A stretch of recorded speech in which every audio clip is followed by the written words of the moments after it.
Hello, my friend. Today I will tell you another long-forgotten legend. Close your eyes and let the magic transport you to Middle-earth. Our journey begins.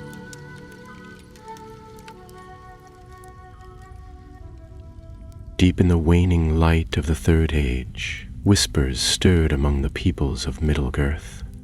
From the dark lands of Mordor to the ancient woodlands of Lorien, an uneasy quiet held sway. But this calm was illusory, like a breath held before a storm. In Rivendell at the Council of Elrond, concern bristled in every voice. Rumors had reached the wise elf lords and the Astari that Sauron, long hidden, was gathering strength once more. Scouts brought word. The Black Land's darkness crept outward, and most disquieting of all, the Palantiri had fallen silent, as though in dread. Amid these omens, Gandalf the Grey felt a stirring in his heart.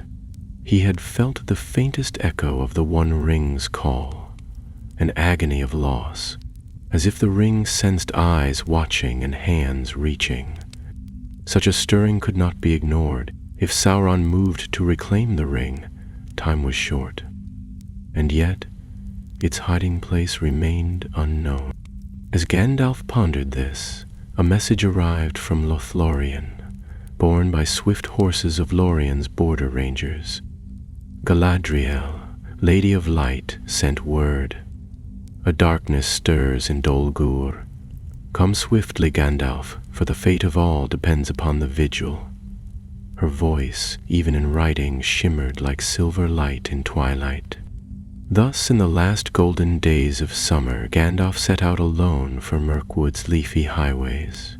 He rode through sun-dappled trails, warning birdsong echoed overhead and branches rustled with watchful life. He thought often of the company that would trouble his mind deeply in mere months. Hobbits, elves, dwarves, men. But that was yet to come. Now there was this new threat, another hand at work in Dol Guldur, awakening old evils. In Lothlorien, the realm of Lady Galadriel, the air itself glowed with quiet power. Silver lights drifted in the trees. The river's voice was soft lullaby. Galadriel stood on the golden balcony of Seren Amroth, watching the skies fading blue. Her hair gleamed like a pool of stars, yet beneath her calm eyes lay worry for her forest and for Middle-earth. When Gandalf arrived, the lady greeted him with a gentle inclination of her head and a sad smile. "The time is upon us, Mithrandir," she said, using the secret elvish name the Astari seldom heard. "Something wicked stirs beneath the ruins of the old fortress." They spoke in the twilight garden, where golden leaves drifted like snow in an autumn breeze. Galadriel told of strange tremors felt in the earth near Dol Guldur. Runes twisted in the deep ruins, as though Sauron's servants had been chanting long and fell. And there were shadows seen, figures moving at the edge of torchlight, a shape so tall it seemed to blot the sky, and its eyes burned with unholy fire. Gandalf nodded gravely. "The Dark Lord tests our vigilance," he said, "but it may be more than a resurgence of orcs and Nazgul. There is mention, silent mention, that something older stirs. A Maya, bound long ago, has awakened in the bowels of that fortress." "A Maya?" Galadriel asked, her voice low. "One of the Ainur? Twisted by Sauron's sorcery? That you should name fills me with dread." He met her gaze. "Yes, I have felt whispers in the west, a voice that is not Sauron's but lies beneath him. If this Maya regains form, Dol Guldur would become an umbral heart of power, and Mordor would grow yet stronger in the quiet." Galadriel closed her eyes. A long moment passed, where wind sighed through silver leaves. Then she opened them, pale as stars at dusk. We must act swiftly. Even united with the White Council, we may not tame this in time. But perhaps we do not act alone. Thus they resolved, beneath the canopy of silent Malorn trees, they would venture together, Gandalf, bearer of Narya the Ring of Fire, and Galadriel with Nenya the Ring of Water. Neither had come to battle in this era, yet neither had faced such a foe.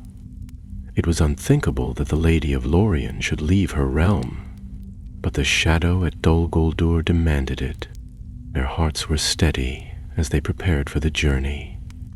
Galadriel drew from her realm's stores a cloak of moonlight for Gandalf, swift horses of Lorien for their secret flight, and food that would not spoil, laid in wicker baskets. She also gave him a small crystal phial filled with dew gathered in moonlight, a gift to ward against darkness and to light the way in dank halls. Gandalf in return offered counsel and his staff, and a promise. If the darkness grew too great, he would summon the council, but until then, secrecy was their shield.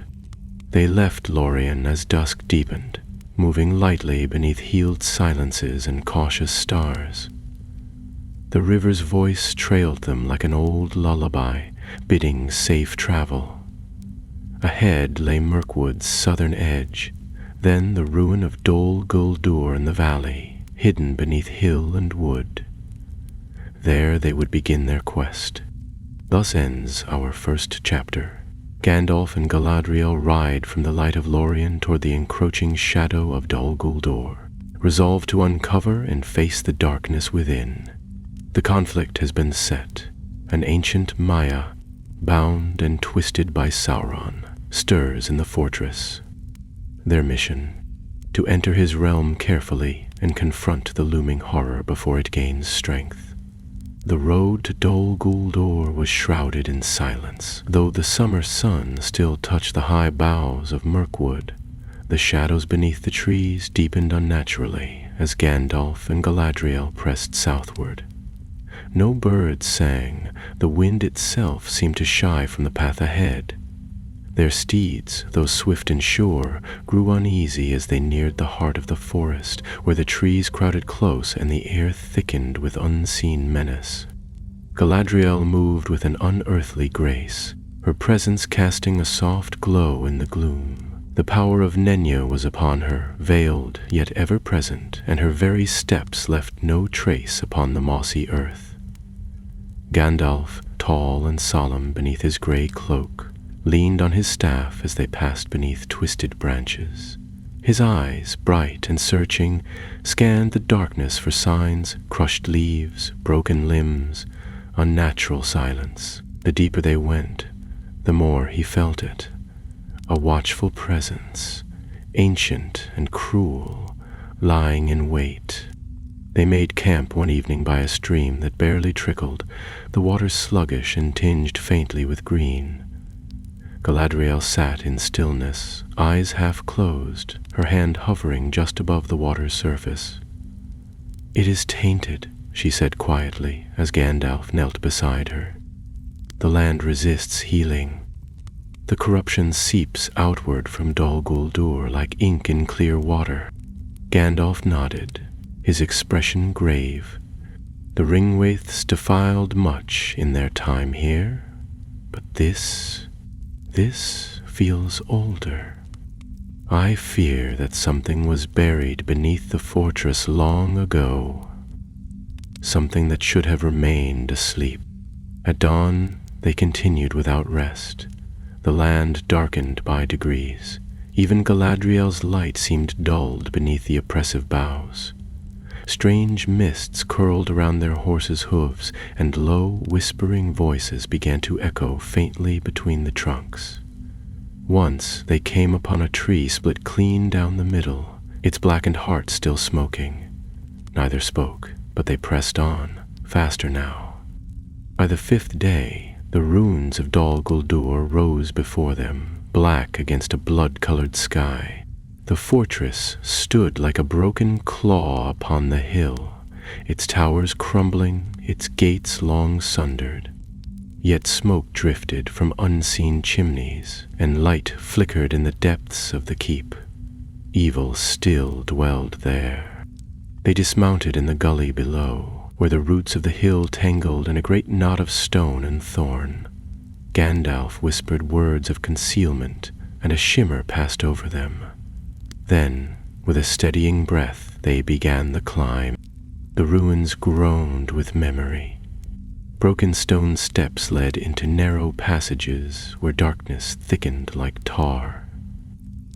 Galadriel moved ahead, one hand upon the wall, her other holding aloft the crystal phial. A soft silver light spilled from it, pushing back the gloom. Gandalf followed close, staff ready, muttering under his breath spells of warding and light. They passed ancient halls, some filled with rubble, others eerily intact.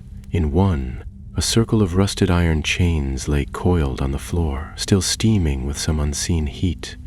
In another, a shattered mirror reflected no image at all, but it was in the lower chambers, beneath the keep, that they felt it strongest, the pulse of something vast and malevolent, echoing beneath the stone. Suddenly a cry rang out, not human, but high and thin like metal screaming against stone. Galadriel froze. Gandalf reached out, touching her arm. "He knows," she whispered. A great shudder passed through the ground. Dust fell from the vaulted ceilings. Far below, something moved. They found the stair that led down into the catacombs, its steps carved long ago and worn smooth. The descent was steep, the air foul and hot. When they reached the bottom, they entered a vast hall, once a throne room perhaps, or a temple.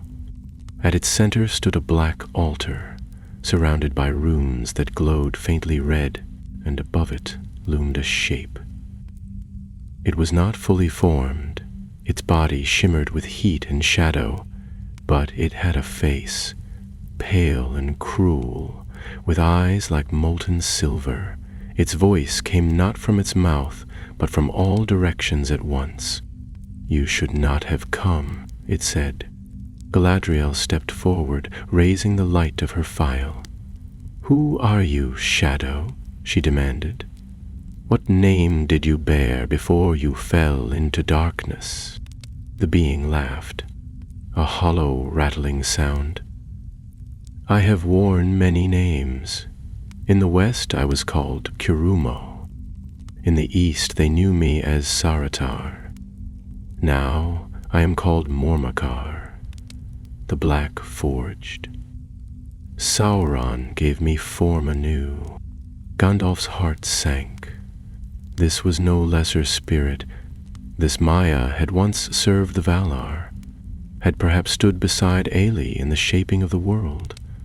Now it had been reforged, a thing of spite and pain. "You were lost," Gandalf said quietly, "cast down in the wars of the First Age. And now I rise," the voice answered. "My chains have broken, the Dark Lord calls, and I obey." The altar flared. Red light surged outward, and the chamber shook. Stones cracked, and fire licked the walls. Galadriel raised her voice in song, high and strong, and the light of Nenya blazed like morning sun. The shadow recoiled, shrieking, but it was not destroyed. It would not fall so easily. "Come," Gandalf said, gripping her arm. "We are not ready, not here." And they fled up the stairs as the fortress roared behind them, chased by laughter and flame. Smoke billowed, and the ruins seemed to shift beneath their feet, as though the hill itself were awakening. They emerged into the cold night air, breathless and shaken. The sky above was torn with red lightning. Dol Guldur would not let them go easily. Yet they had learned what they needed. A Maya had been awakened, one twisted by Sauron and bound to his will. a servant not yet fully risen but rising fast. They would have to act swiftly, and not alone. By morning, the hill of Dol Guldur lay quiet once more, shrouded in an unnatural fog that clung low to the earth. The fortress loomed above like the rib cage of some fallen beast, smoldering faintly beneath the stone. Gandalf and Galadriel had withdrawn to the roots of the hill, hidden beneath a rocky overhang where the air was cleaner and no eyes watched.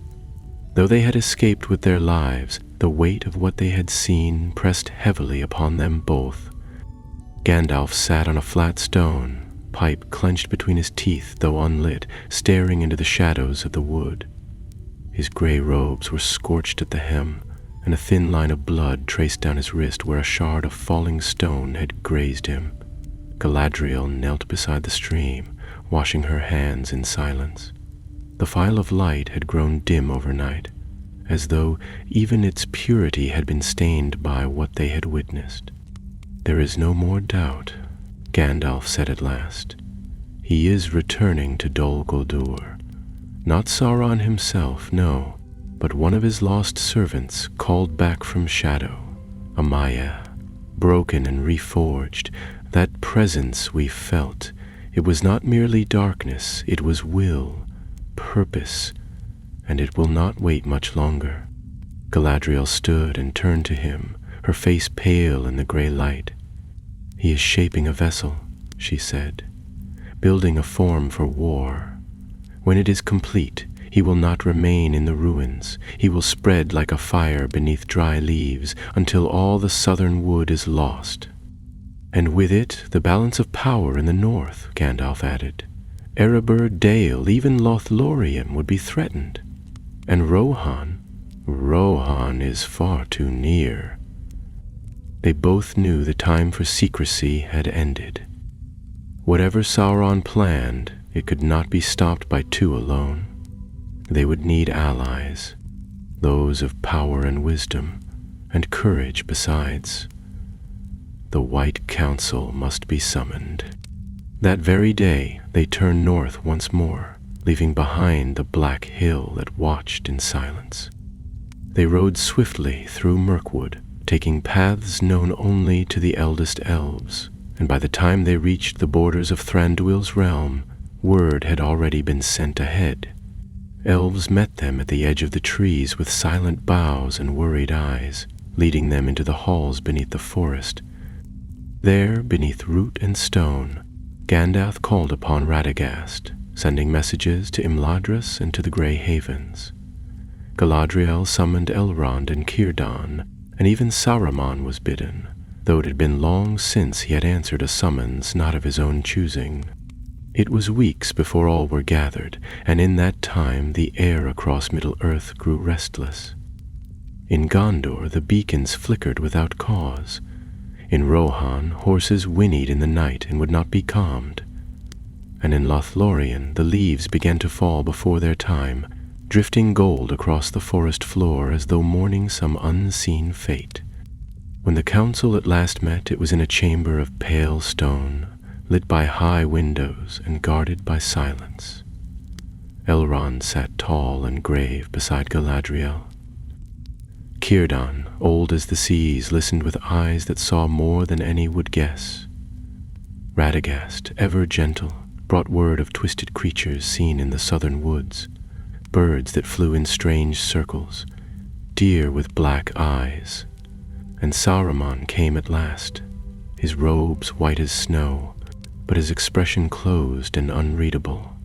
Gandalf spoke first, laying bare all they had seen, of the shadow and the runes carved with ancient spells of awakening, the Maya, once of the west, now calling itself Mormakar, the Black Forge.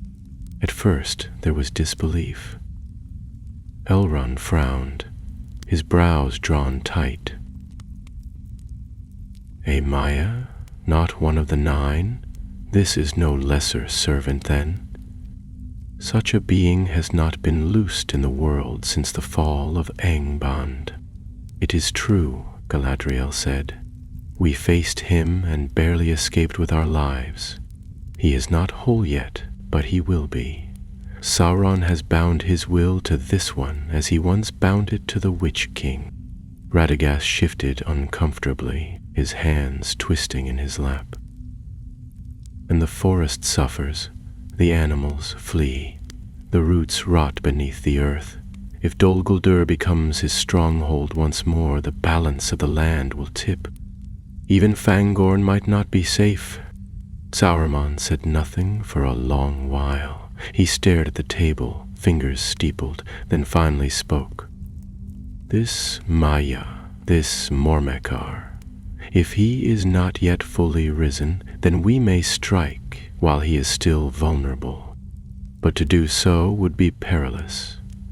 We would need force, more than words and light. We would need war. Gandalf looked at him. Not war, precision. A blade driven to the heart. The fortress is not yet fully armed. If we strike before the dark power stabilizes, we can cast him down before he walks free. Then we must go quickly, Elrond said, before Sauron sees our hand. So it was agreed. The White Council would move, not in force, but in secrecy. Elven archers from Lothlorien, wizards bearing relics of the West, even some dwarves from the Iron Hills who had old debts to pay. The assault would be swift, the blow final. But Sauron lingered after the council had ended. He walked alone through the quiet stone halls, his steps slow. Behind his calm face, thoughts churned.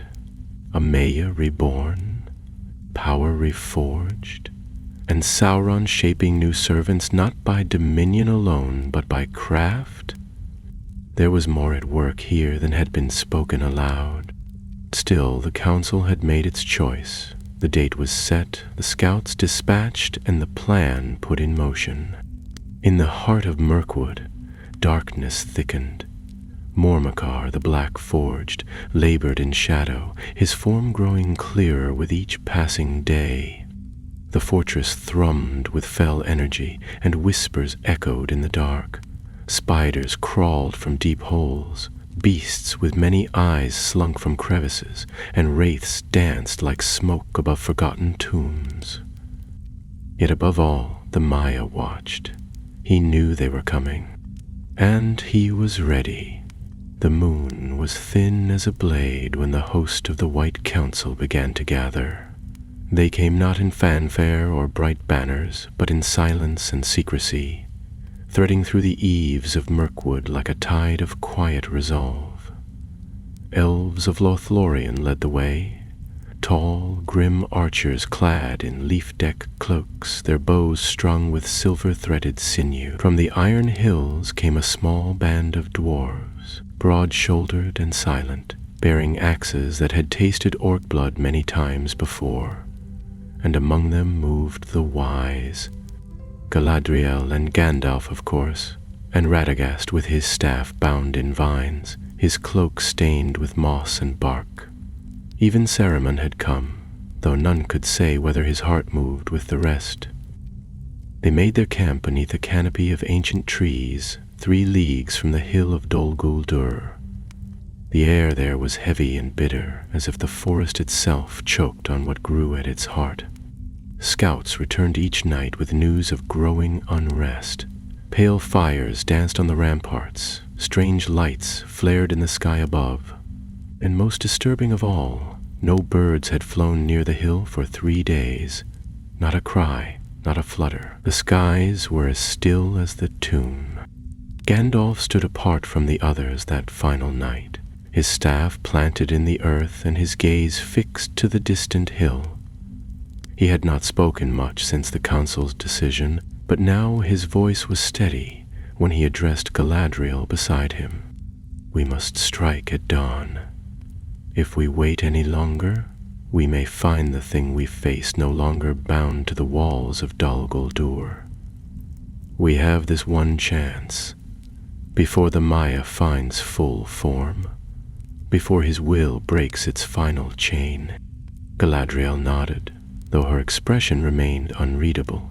The silver circlet at her brow caught the moonlight, and her voice was soft when she replied, "He senses us already. The trees groan in their roots, and the earth trembles. He is watching, though he cannot see us clearly. When the sun rises, his attention will fall sharp and swift. And we must be sharper," said Gandalf. At dawn, the council moved, 100 strong, no more. The elves advanced in silence, melting into the undergrowth and taking positions on the outer slopes of the hill. The dwarves approached from the east, where the stone had crumbled and opened a breach in the fortress wall. The wizards would go through the gate itself, bold and direct, drawing the eye and the wrath of the one who ruled within. The attack began not with a cry, but with light. Galadriel raised her hand, and from her palm burst a radiant white that drove back the gloom like a star fallen to earth. At the same time, Gandalf struck the gate with his staff, sending a blast of force through iron and oak. The doors shuddered and splintered, and through them strode the gray and the white, side by side. Behind them came Radagast, vines twisting from his sleeves as if alive. The halls of Dol Guldur were darker than night. The air reeked of ash and iron, and the walls pulsed with heat. Shapes moved in the shadows, creatures half-formed and flickering, like phantoms torn from nightmare. The elves loosed arrows tipped with starlight, and the beasts shrieked and fell, bursting into flame or vanishing in smoke. The dwarves roared as they joined the fray, axes ringing against twisted armor. It was chaos, yet within that chaos moved the council, their path steady, their eyes set on the tower's heart. They fought through 3 levels of the fortress, and still the darkness deepened. At last they came to the great hall beneath the central spire, where columns of black stone rose like petrified trees, and the floor glowed with runes too ancient to name. There, in the heart of Dol Guldur, stood Mormakar. He was no longer formless. His body had shaped itself in flame and iron. Armor black as obsidian clung to him like skin, and his face, though still shifting at the edges, was clear enough to show a cruel smile. His eyes burned white. His voice, when it came, echoed like thunder over bone. "Soon the council comes at last," he said. "Fools, you have arrived only to witness the dawn of a new power." Gandalf stepped forward, his staff ablaze with fire. "You have no power but what was stolen and twisted. You are nothing but a shadow, cast by a darker flame." Mormakar laughed, and the runes across the chamber blazed red. "I was Maya long before you, Grey Pilgrim. I shaped the deep fires of the world when your kind wandered the west in ignorance. I am reforged, and I shall not be unmade by old words and fading light." With that he raised his hand, and the room was filled with fire. Galadriel answered with light so pure it burned without heat, and for a moment the flames faltered. Gandalf struck with his staff, sending bolts of power like lightning across the stone. Radagast unleashed roots that tore through the floor, binding Mormakar's limbs. The battle was joined. The fairs. It was not a battle of steel and blade, but of will and power, light against shadow, memory against despair. The fortress shook with the clash. Columns crumbled, walls split, the very hill groaned as if in pain. Saruman entered the chamber last, and for a breath the Maya's gaze turned upon him with a flicker of recognition. "You," said Mormakar. "I know you, the clever one, the builder. You could have stood beside me." Saruman said nothing. but his staff remained still, his eyes unreadable. It was Gandalf who moved, striking again, pressing forward with a force born not of pride but of urgency. Mormakar reeled, and Galadriel's light surged, bathing the chamber in silver.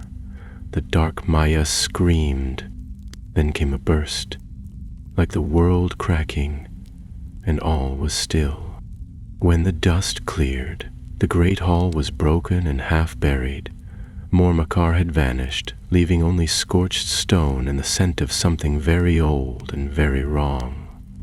The council stood, shaken but alive. They had not destroyed him, not fully, but they had broken his vessel, scattered his forming power, and forced his retreat. Dol Guldur was silent once more. The fortress of Dol Guldur stood hollow and broken. Its towers, once jagged like black spears piercing the sky, now crumbled beneath the weight of battle and flame. The eastern wall had collapsed into a smoking heap of stone and ash. Fires still smoldered in the lower halls, and from the high keep where Mormakar had vanished, a faint, bitter wind spilled forth, whispering words none dared to translate. Gandalf walked slowly across the ruined hall, his staff clicking against cracked flagstones as he moved among the debris. He had taken no wounds, yet his limbs were heavy, and the light behind his eyes flickered dimly, like a hearth grown low. Beside him, Galadriel moved with quiet purpose, her gown trailing ash, her expression distant. She was listening, feeling the tremors left in the weave of the world, her power still drawn tight like a bowstring, alert for danger that might yet linger. Radagast had gone to tend the wounded, murmuring soft enchantments over fallen elves and dwarves alike. A dozen had died in the battle, perhaps more, struck down by wild flame, buried beneath collapsing stone, or torn by the twisted creatures that had guarded the Maya's stronghold. The rest worked silently to carry out the dead and douse the fires. The council's victory was real, but it had come at a price. Saruman had vanished the moment the chamber fell quiet. No one had seen him retreat, but neither was he missed. His presence in the battle had been like a shadow half cast, his staff unmoved until the end. Gandalf had noticed, of course, but there were other matters to tend before questions could be asked. By midday, the wounded had been gathered and the dead laid out beneath black cloth, their names spoken softly by comrades who knew them best. Galadriel stood over them with hands raised, and her voice, calm, solemn, sang the ancient words of parting. The trees overhead shivered, though no wind blew, and the ash lifted gently from the earth, scattering like snow. Later, in the upper chamber where once a throne had stood, the remaining members of the council convened. The room was cold, despite the broken windows, and the walls bore the scars of battle, great gouges carved by magic, and scorched marks that still pulsed faintly with heat. "We did not destroy him," Elrond said, his voice measured but grim. "We scattered his form, we disrupted the shaping of his vessel, but the Maya himself still exists. His spirit lingers." Galadriel nodded. "I felt him recoil, yes, and flee, but he has not been unmade. He may be years regathering strength, or only weeks. The fortress is broken, but the land itself is wounded. If we leave it untended, the shadow will rise again." Radagast leaned forward, his brown eyes thoughtful. "The roots are still poisoned. I saw it in the ground outside. The soil is black, brittle. The trees speak of pain. This place will not heal quickly." "And yet we cannot remain here," said Gandalf. "We are not builders of strongholds. Our work lies elsewhere. The enemy watches from Mordor still, and his gaze will turn here again soon enough. If he senses weakness, he will return, perhaps with new servants." A silence followed. The weight of it hung heavy, as if even the walls listened. At last Galadriel broke it. Then we must leave, guardians, watchers of the wood. Lorien will station a garrison at the river's edge. The borders will be closed, nothing shall pass unseen. I will send word to Thranduil, said Elrond.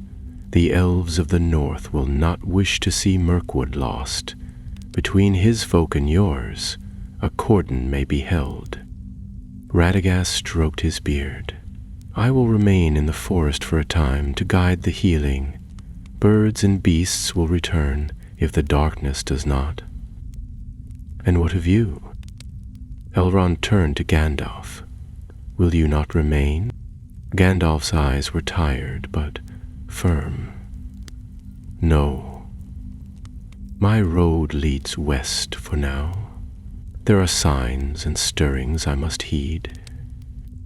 We won a victory here, but the true war lies ahead.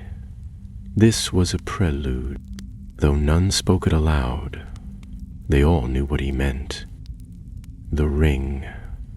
The one ring still lost in the wilds, and Sauron, not yet revealed in full, biding his time in Mordor. The events at Dol Guldur were but a shadow of the storm to come. That evening, beneath a dusk sky painted in red and violet, the council parted ways. The wounded were borne east to recover in elven care. The dead were given rites and laid to rest beneath a grove of ancient trees, their names etched in stone. Galadriel remained for a time, speaking softly to the forest, calling what light remained into the roots and branches. Saruman had not returned. Gora was not happy. But she was not happy to hurt her family anymore. Gandalf rode west with only a single elven scout as escort, his thoughts heavy. He said little on the journey, save when they paused for rest, and then only to murmur about dreams. He had seen a land of ash, a tower crowned in flame, and a golden ring spinning slowly in water. Symbols, perhaps, or signs. Far behind him, Dol Guldur smoked faintly in the dying light. It no longer pulsed with power nor whispered with malice, but something ancient had been disturbed. A Maya, once of the west, now turned to shadow, had nearly risen in full. And if such a being could be forged anew by Sauron's hand, what other secrets waited in the deep places of the world? In Lothlorien, Galadriel stood once more on the green hill of Seren Amroth, gazing across the silver leaves. Her thoughts wandered far, to the east where evil brooded, and to the west where her time was growing short. She had felt the ripple of the world change beneath her feet.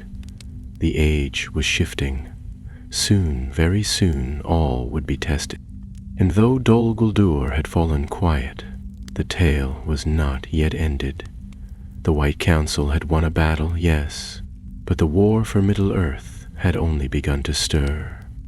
Like the beauties of Dol Guldur, cooled under a grey sky, and Galadriel returned to Lothlorien to bind the wounds of the forest, Saruman the White rode south, his thoughts tangled like threads in a loom. He did not speak of the battle, nor linger to consult with the council. He rode swiftly and alone, and behind him drifted the smoke of a fortress half buried in ash and silence. Saruman's path turned not to the white towers of Elrond, nor to the shores where Círdan dwelt, but to Isengard. His own stronghold stood ringed with stone and mountain, secret and secure, and within it the tower of Orthanc rose, black and gleaming beneath the shadow of the misty mountains. There, among his scrolls and tomes, he could unravel what he had seen, for though the council had driven Mormakar into the void, the battle had left something behind, an impression, a resonance in the air like a chord still vibrating. Saruman had felt it keenly, And now, alone in the tower's highest chamber, he sought its source.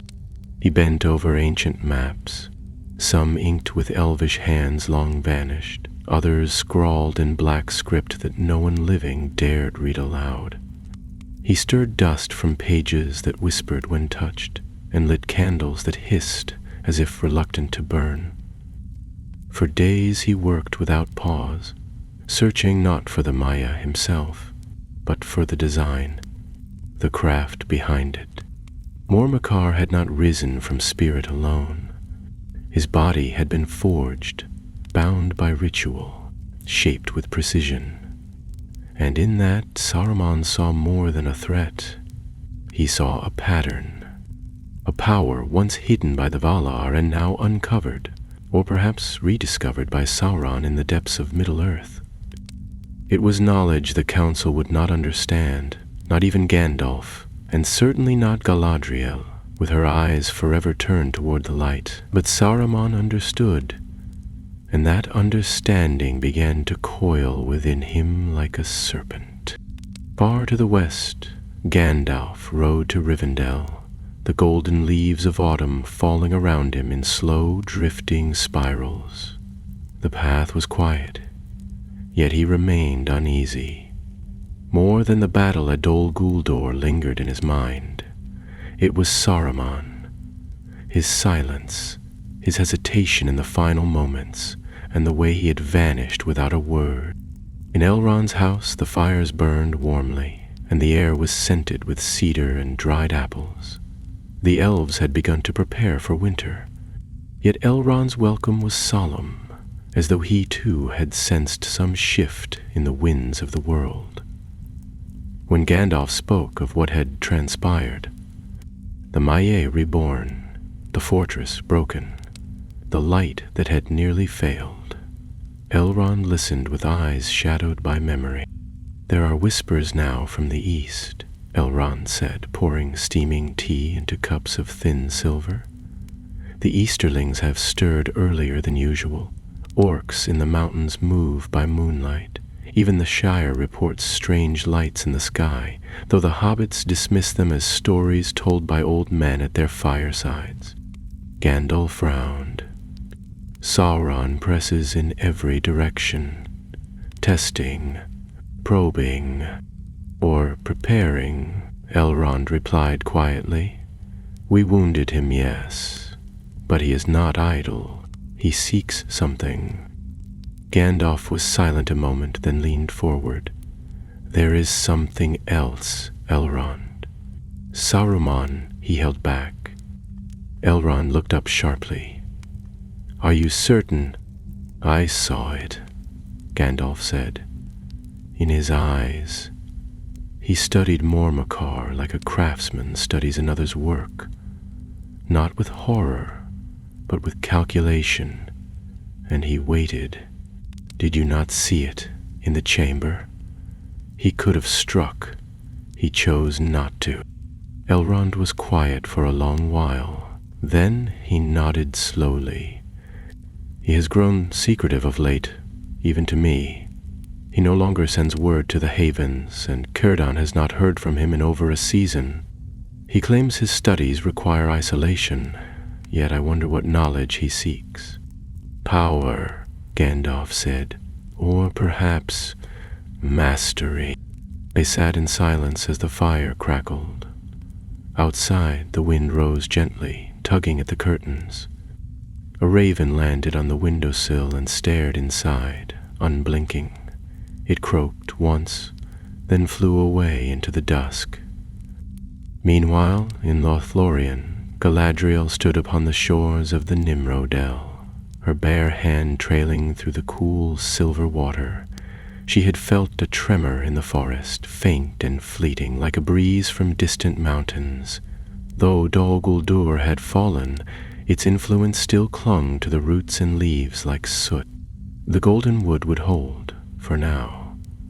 But she had seen it in the water's reflection. Dark sails on the Anduin, fires in Osgiliath, a mountain crowned with flame. The enemy would not wait long. She turned from the stream and returned to her Talon. where Galadriel awaited with tidings from the southern borders. Orc scouts had been spotted crossing the Amin-Mulil, and strange wolves had been seen hunting in pairs where once none dared enter. The land would not heal quickly, and neither would its people.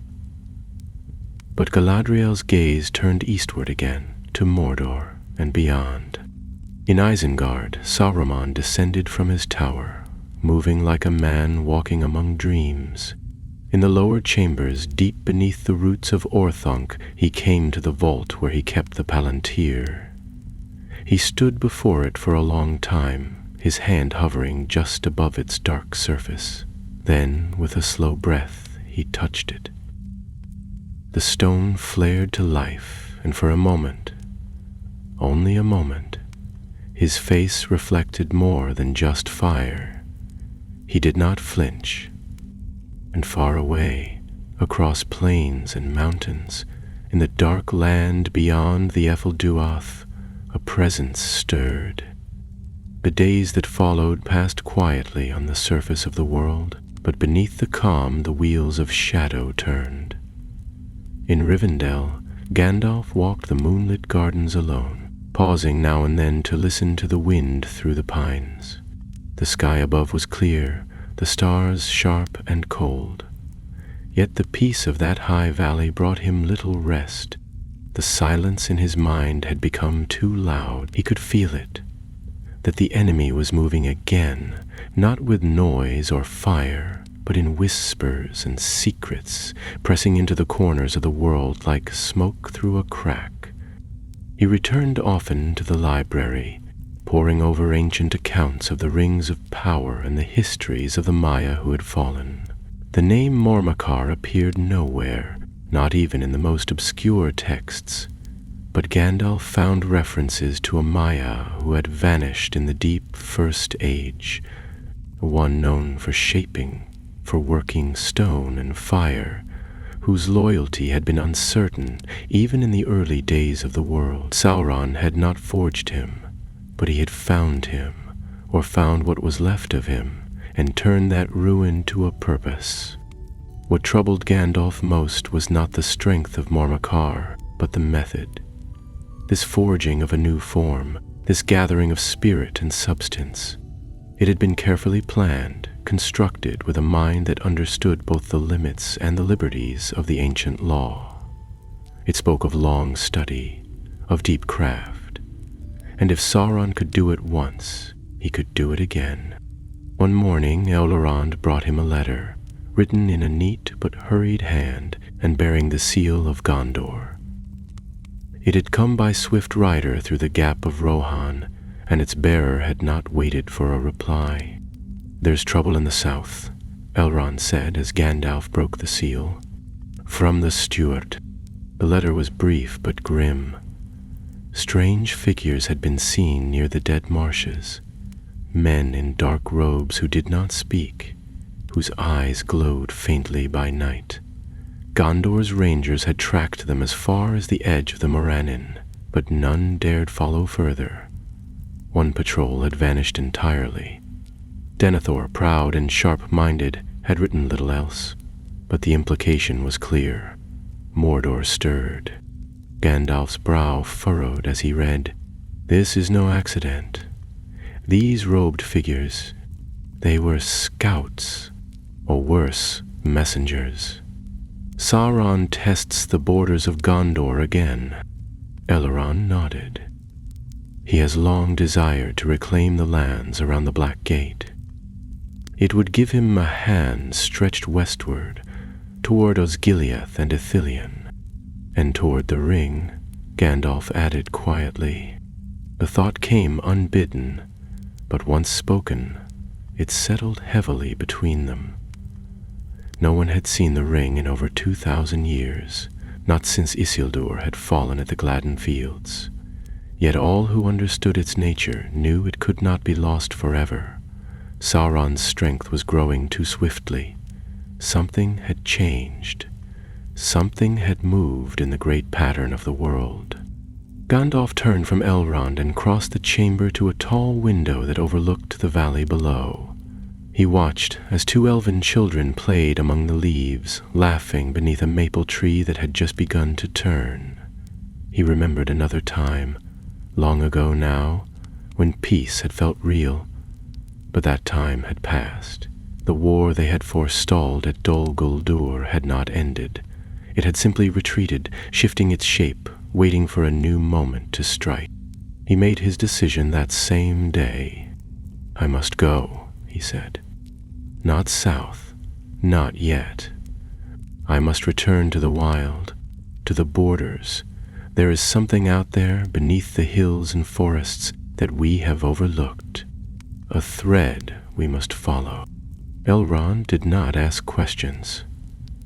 "Take what you need," he said, "and go swiftly." Before dawn, Gandalf left Rivendell, riding a swift gray horse that the elves had bred in secret. He carried only a small pack, his staff and his pipe, though he used it less now. The road took him through the high pass, where the stones gleamed with frost even in autumn, and down into the lands east of the misty mountains.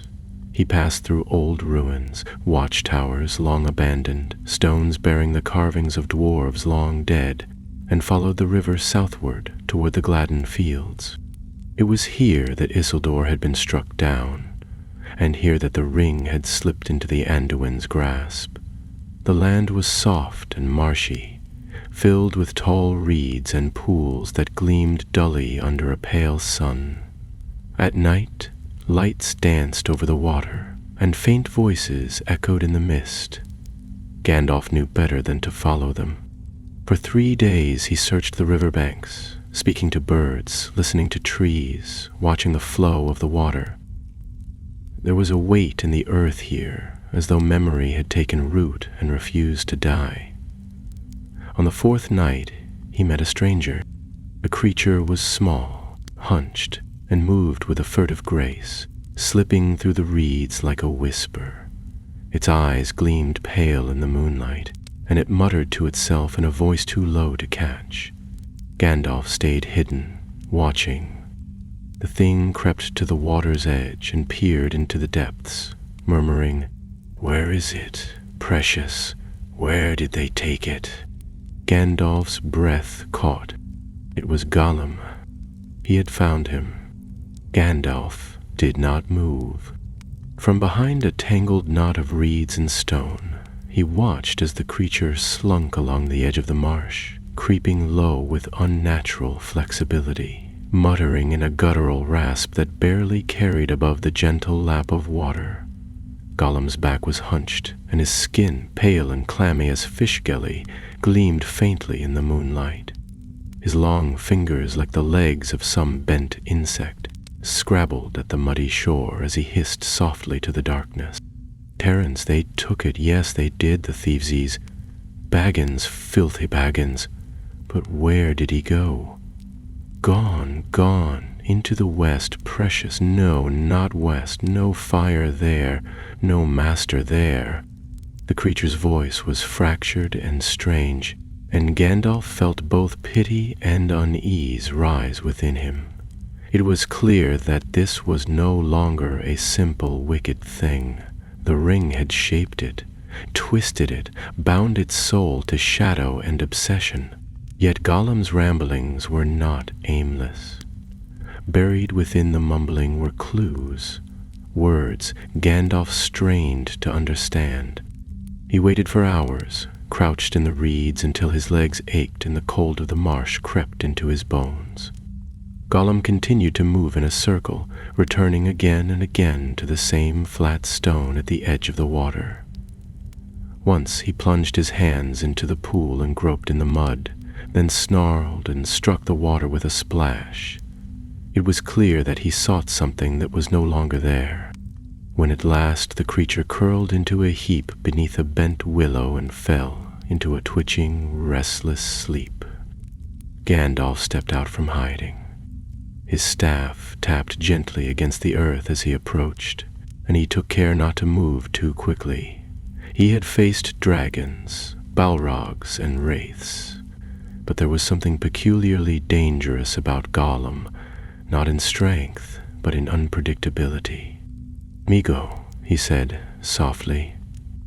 At once the creature sprang upright, bearing sharp teeth, eyes wide with fear and hatred. "No! Go away, thief. We knows what you wants, nasty wizard. You won't tricks us, no, not again." Gandalf did not lift his staff. His voice remained calm. "I know what you are, and what you once were.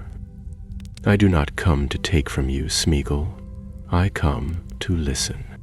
Gollum hissed and backed away into the mist, vanishing so quickly it was like watching smoke vanish in wind.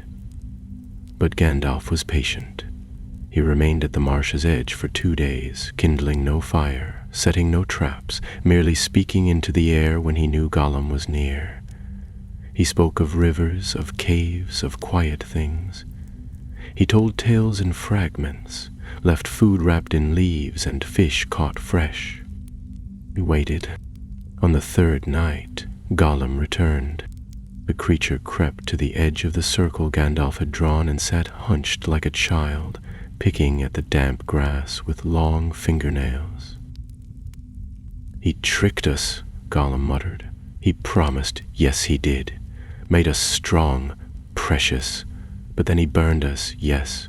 Burned and whipped and hunted us like dogs is." "Who did?" asked Gandalf. "The Eye. Him. The Master. We thought he wanted us, needed us. But no, he hurt us. Took us in chains, precious. Made us scream. He wanted the Baggins, yes. Wanted to know where he'd gone." A chill passed through Gandalf at the words. He leaned forward slightly. "Did you tell him?" Gollum whimpered and twisted his hands. "We said nothing, no, not really.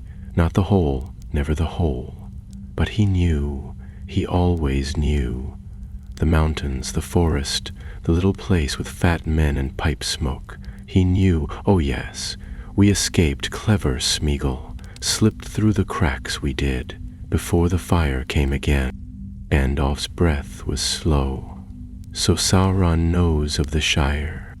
Gollum nodded rapidly, then began to mutter and rock back and forth. "He sees it now. Sees the green hills, the river, the party tree, all of it.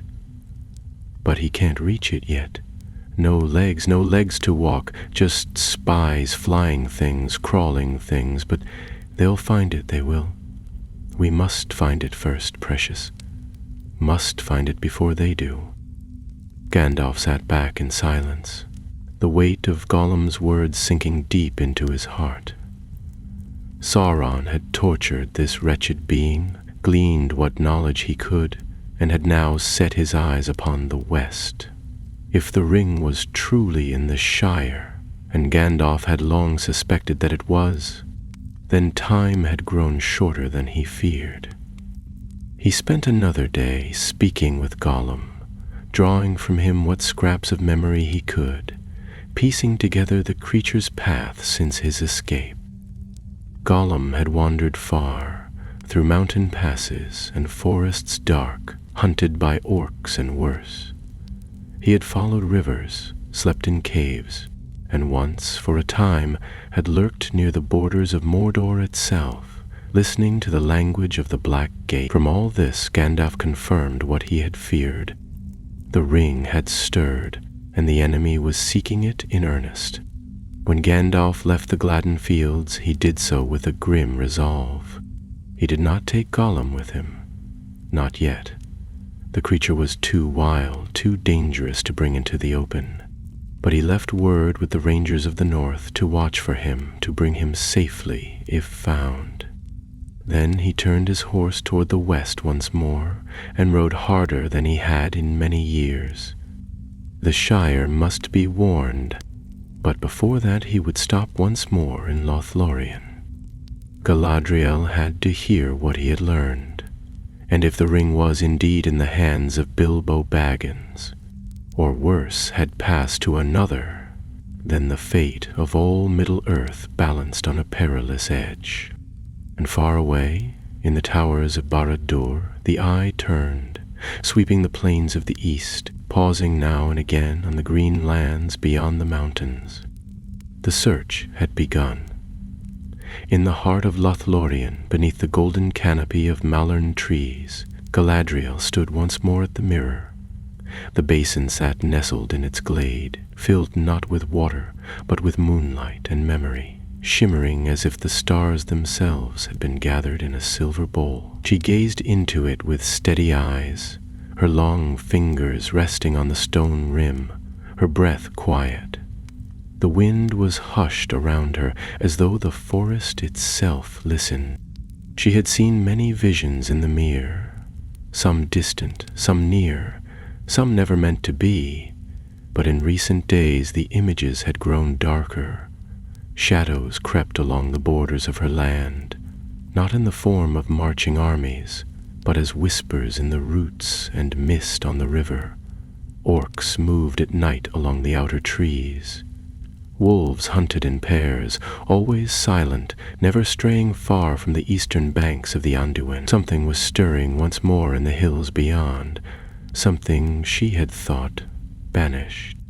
But it was not until she saw the gray figure riding through the eaves of her forest that she allowed herself to hope. Gandalf came swiftly, though his steed was tired and streaked with sweat. He was travel-worn, his cloak marked with brambles and mud, his hat missing, but his eyes were bright with purpose, and the message in them was plain even before he spoke a word. They met in her Talan at twilight. The light that filtered through the golden leaves cast warm shapes on the pale wood floor. But Galadriel did not sit. She stood tall and still, hands clasped before her, her voice calm. "You have seen him." Gandalf nodded, accepting the cup of clear water she offered, but barely sipping it. "I found him in the Gladden marshes. Just as I feared, he escaped Mordor, barely, and now creeps across the land like a creature hunted by both light and darkness." "And the enemy?" Galadriel's voice remained even, though her gaze sharpened. "Snows of the Shire," Gandalf said. "He drew it from Gollum, not by wit, but by pain. Not the name, perhaps, not the precise location, but enough. Baggins and Shire, that was all he needed." Galadriel turned from him, her eyes tracing the soft patterns of sunlight on the far wall. For a moment she said nothing. Then she spoke again, slowly. "He will send his servants, not armies." "Yes," said Gandalf. "The 9 will ride, I do not know when, but soon. And the ring, if it is still in the hands of Bilbo Baggins, it must be moved, or guarded, or destroyed." His voice dropped as he spoke that last word, for even saying it aloud seemed to disturb the stillness of the Talon. Galadriel returned to the center of the room, where her white cloak rustled like silk over leaves. "If it is truly the One Ring, then it cannot remain in the Shire. But it cannot be wielded either, not by elf, nor wizard, nor man." "I do not seek to wield it," Gandalf said, setting the cup aside.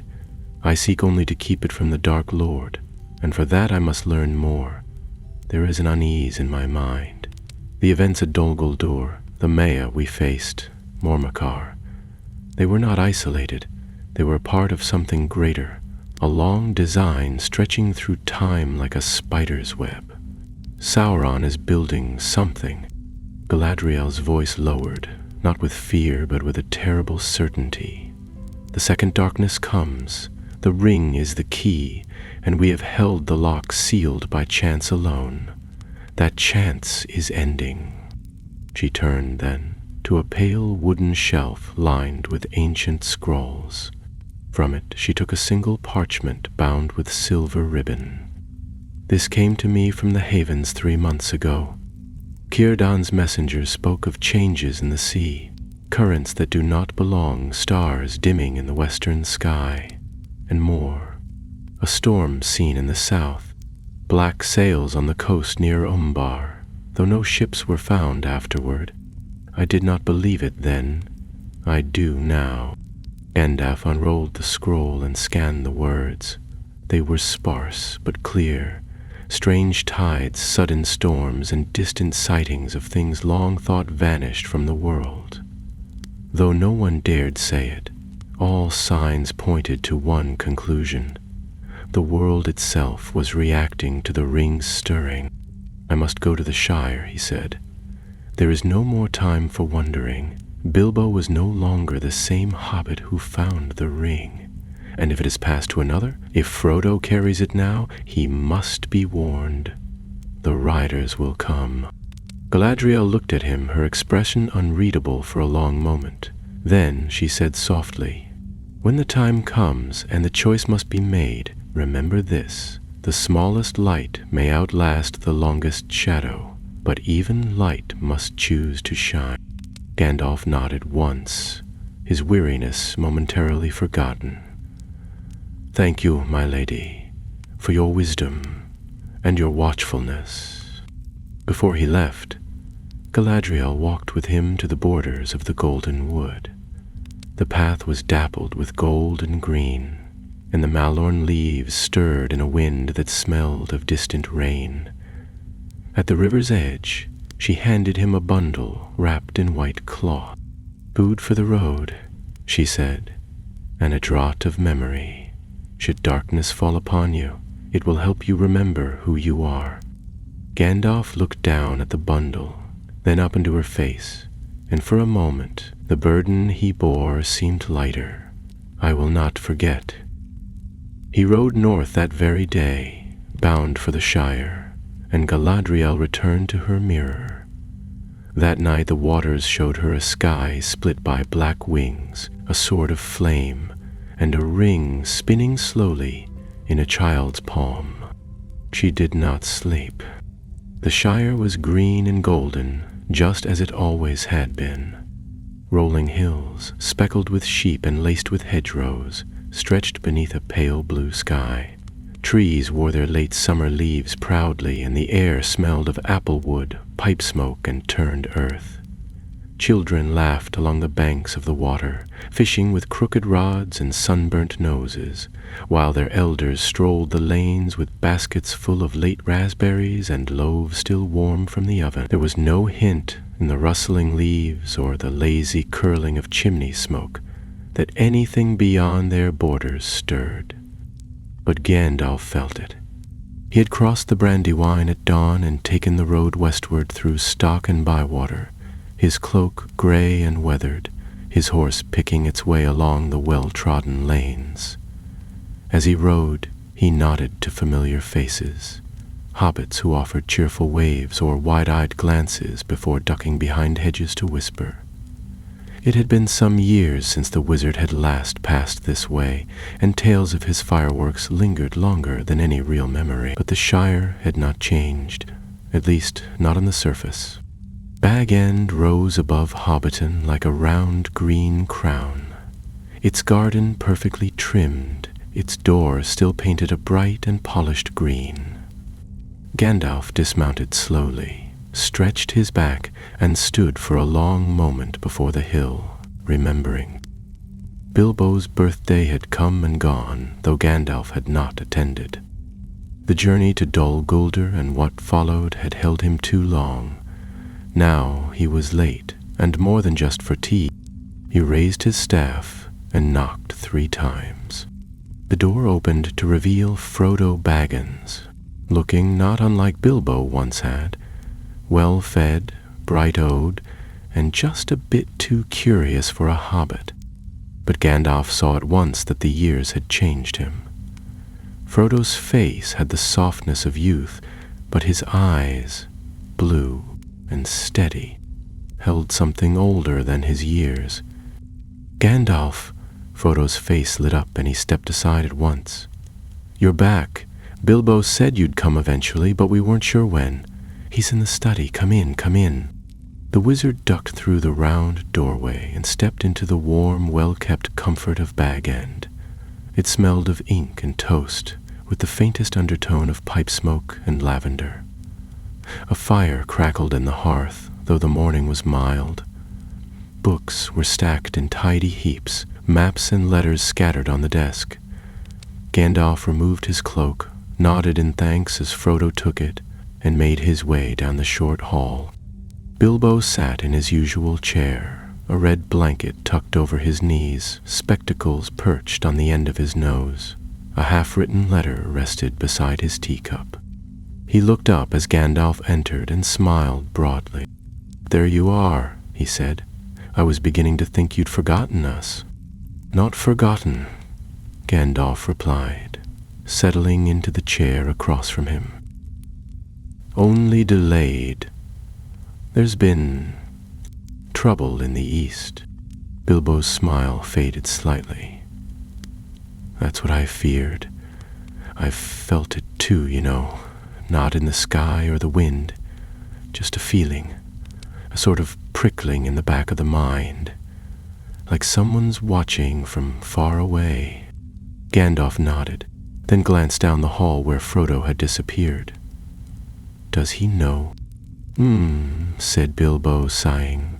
"Not all. He knows I've been acting strange. I tell him it's the Tookish blood, but it's the ring, Gandalf. I've kept it hidden all these years, but it's getting heavier." Gandalf leaned forward. "I must see it." Bilbo hesitated, his fingers twitching on the edge of the chair. Then, with a reluctant nod, he stood, crossed to the drawer in his writing desk, and opened it slowly. From within, he drew a small leather pouch and placed it on the table. It made no sound as it landed, no clink, no thump. Yet Gandalf felt the shift in the air at once. He opened the pouch and tipped the contents into his palm. The ring slid out smoothly, catching the firelight with a dull, sullen gleam. It looked small and plain, no more than a wedding band. But the moment it touched his skin, Gandalf felt the weight of it, cold, ancient, and watching. He did not try to wear it. Instead, he turned it over carefully, noting the perfect smoothness of its shape, the absence of marks. But as the firelight danced across it, faint letters began to appear. Crimson, like fresh scars. "Ol ring to rule them all," he murmured. Bilbo sat very still. "It speaks sometimes. When I sleep, I dream of towers and fire. Sometimes I dream I'm being chased. Always by something with no face." "You must let it go, Bilbo," Gandalf said gently, closing the pouch. "You must give it to Frodo. It cannot stay with you." Bilbo stiffened. "I've kept it safe." "I know. But now it's no longer safe to keep. The enemy knows your name. He knows about the ring. He will send his servants to find it. Soon." There was a long silence. Then Bilbo nodded slowly. "You will help him?" Gandalf smiled, but there was sorrow in his eyes. "I will help him all I can." Frodo returned shortly with a tray of tea, and the rest of the morning passed with ordinary things. Talk of harvests, of mushrooms, of stories half-written and letters never sent. But the shadow lingered in the corners of the room, and as the sun dipped lower, Gandalf stood once more. "I must ride again," he said, "to seek counsel and prepare. Keep the ring hidden, Frodo. Tell no one, not even your friends. I will send word soon." Frodo watched him go, standing in the round doorway, the breeze stirring his dark curls. He did not understand yet, not fully, but the world had begun to change around him, and he felt it. In the fading light, as Gandalf rode toward Bree, black shapes stirred far to the south, their forms cloaked and their eyes empty of all but hunger. They were already on the move. The wind that swept across the plains of Mordor was hot and dry, rising from scorched stone and sulphurous earth. It carried with it the scent of ash and something fouler still, old blood perhaps, or the breath of something buried too long. Deep within the Tower of Barad-dûr, behind walls of black iron and battlements carved in fire, the Dark Lord stirred. He had no face to speak of, no form like that of men, but his will was a presence, a pressure, felt in every shadow cast by his tower. And now, his gaze had turned west. 9 steeds waited at the gate, great black beasts with eyes like dull embers and hooves that smoked when they struck stone. Their riders sat motionless, shrouded in cloaks that defied wind and sun, their forms more shadow than flesh. The Nazgûl had waited long in silence, bound to their master's will, but the call had come at last. A name, a place, Baggins-shire. That was enough. Without word or signal, the 9 turned and rode from the gate, vanishing into the dark beyond the mountains. The world did not tremble at their passing, but it would soon. Far away, across leagues of forest and plain, Galadriel stood upon the highest terrace of Caras-Galadon. The sky above was pale, tinged with the first blush of autumn, but her eyes were turned eastward. She had stood there each night since Gandalf's departure, reading the stars and the patterns of wind through the Malorn leaves. Each evening the light seemed dimmer. The birds sang less. Something was wrong in the flow of the world, something not yet fully seen. A soft tread behind her drew her attention. Celeborn approached, his silver hair bound back, his face composed as always, though concern traced the corners of his eyes. In his hand he carried a folded letter. "From the northern scouts," he said, offering it to her. She took it and read quickly. It spoke of riders in the eastern woods, tall figures, cloaked and silent, glimpsed only at night. No tracks were found, no voices heard. One of the watchwardens had fallen ill after encountering one at a distance, though no wound marked her. She would not speak now, only weep. Galadriel closed the letter. The 9 ride. Celeborn said nothing for a time, then asked, "Do you believe the ring has awakened them fully?" "No," Galadriel replied softly, "but it draws them, like a moth to flame or a hound to blood. Their master knows now where to search. His whispers ride the wind. The ring cannot remain hidden much longer." She turned, the breeze catching the edge of her cloak. "Summon the captains. The forest must be guarded on all borders. I will speak to the mirror again tonight." Even as she spoke, fires were kindled in the east. From Minas Morgul, a host began to muster. Small at first, scattered, but soon to swell.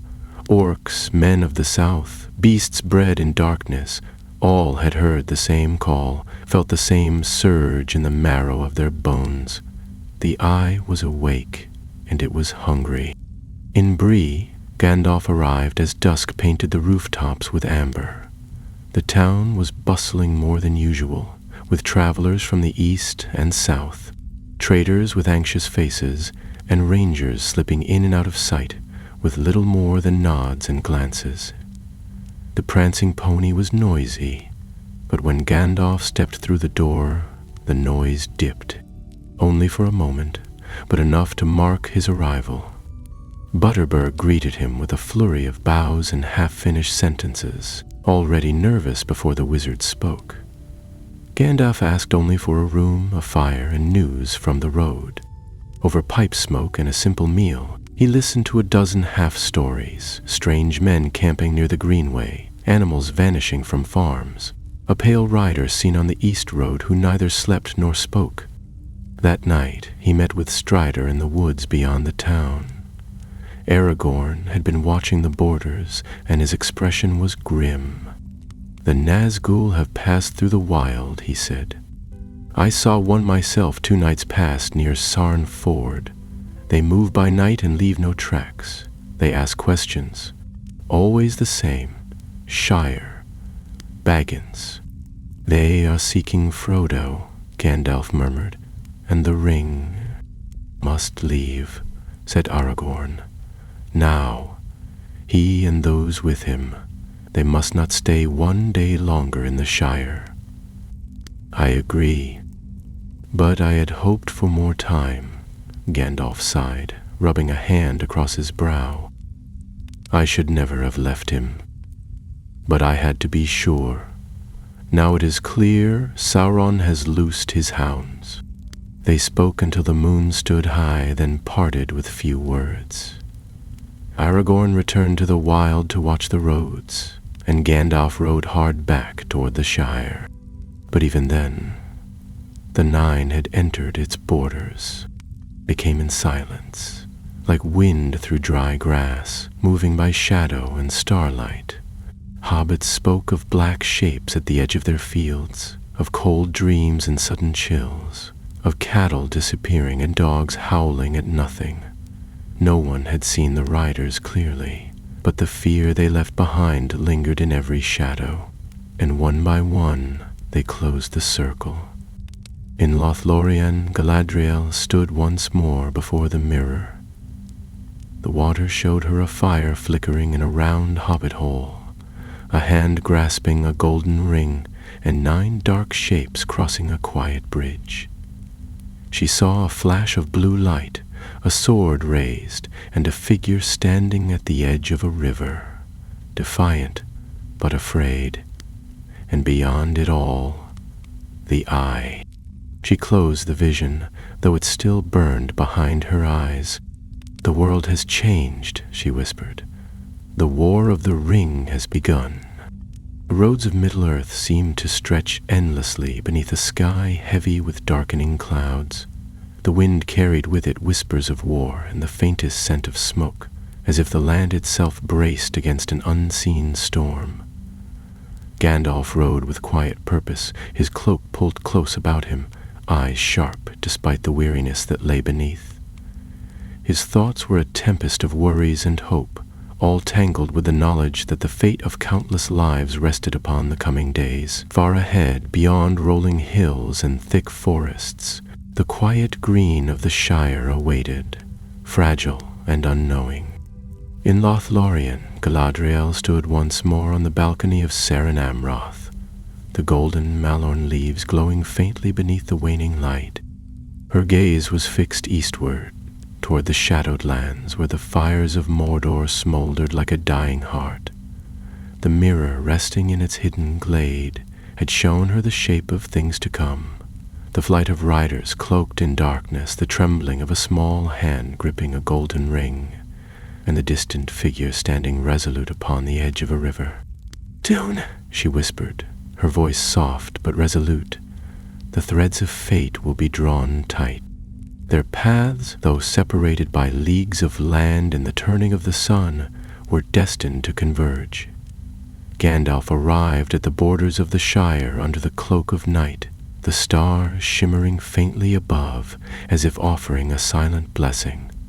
The hills were peaceful, their gentle slopes dappled with moonlight, but the peace was brittle. As he passed beneath familiar hedgerows and silent trees, the weight of what was to come pressed upon him like a stone in his heart. Within Bag End, Frodo sat quietly, the ring hidden deep within his pocket, its presence a dull ache that never ceased. Gandalf entered softly, his eyes meeting Frodo's with a mixture of warmth and urgency. "The time has come," he said simply. "We must move quickly, for the shadows grow longer and the enemy draws near." Frodo nodded, a courage born of necessity stirring within him. Together they prepared to leave, knowing that their journey would take them far from the comforts of home, into a world where darkness sought to claim all. Meanwhile, Galadriel gathered her people in the golden halls of Lothlorien, her voice steady as she spoke of the coming storm. Elven archers readied their bows, sentinels took up watch along the forest borders, and the air thrummed with a mixture of anticipation and resolve. Though the shadows stretched long, the light of the golden wood would not be extinguished without a fight. As the dawn broke over the eastern hills, Gandalf and Frodo rode toward Bree, shadows falling behind them like silent companions. Unseen, the Nazgul prowled just beyond the edges of the road, their cold eyes searching, ever watchful. Yet in the hearts of the small band that would soon gather, a spark of hope remained unyielding. Galadriel stood once more before the mirror, her hands raised in a silent invocation. The waters rippled, revealing fleeting images of courage and sacrifice, friendship and loss, and the fragile thread upon which the fate of Middle-earth hung. She closed her eyes, feeling the burden and the promise intertwine, knowing that whatever the future held, the smallest light might yet outlast the longest shadow. And so, with hearts intertwined by duty and hope, Gandalf and Galadriel faced the dawn of a new age, one where the courage of the few might hold the fate of all.